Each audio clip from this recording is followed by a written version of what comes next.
প্রত্যেকটা মানুষের ভিতরে আকাঙ্ক্ষা রয়ে যায়, আক্ষেপ রয়ে যায়।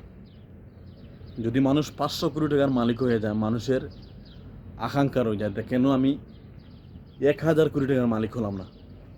দেখেন, আমাদের শখের কোনো শেষ নাই, লালচের কোনো শেষ, লালসা বুঝেন, লালচার কোনো শেষ নাই। আমি যদি আজকে 100 কোটি টাকার মালিক হই, আমি দিন শেষে বলবো যে আমি 500 কোটি টাকার মালিক হতে হবে আমার।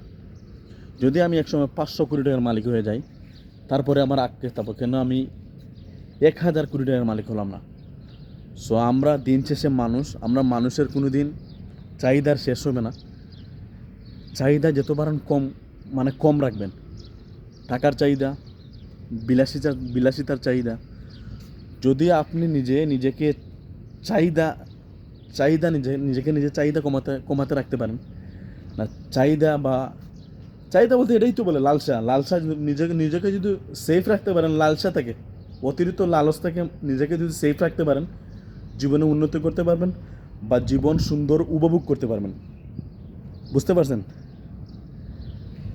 বর্তমান প্রেক্ষাপটে টাকা ইনকাম করেন, ঠিক আছে, কিন্তু এমন কোনো লালস করা যাবে না যে লালসে আপনার 10 টাকা ইনকাম করতেছেন, এই লালসের কারণে লাস্টে আপনি 1 টাকাও ইনকাম করতে পারলেন না।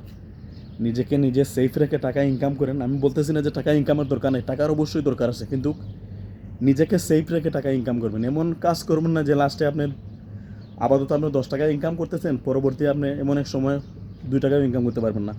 এমন কোনো সিচুয়েশনে যাবেন না। নিজেকে লিমিট ক্রস করবেন না, যা পারবেন নিজেকে লিমিটের ভিতরে রাখবেন। So thank you so much. Next কোনো ভিডিওতে দেখা হবে ইনশাআল্লাহ। সালামু আলাইকুম রহমতুল্লাহি ওয়া বারাকাতুহু।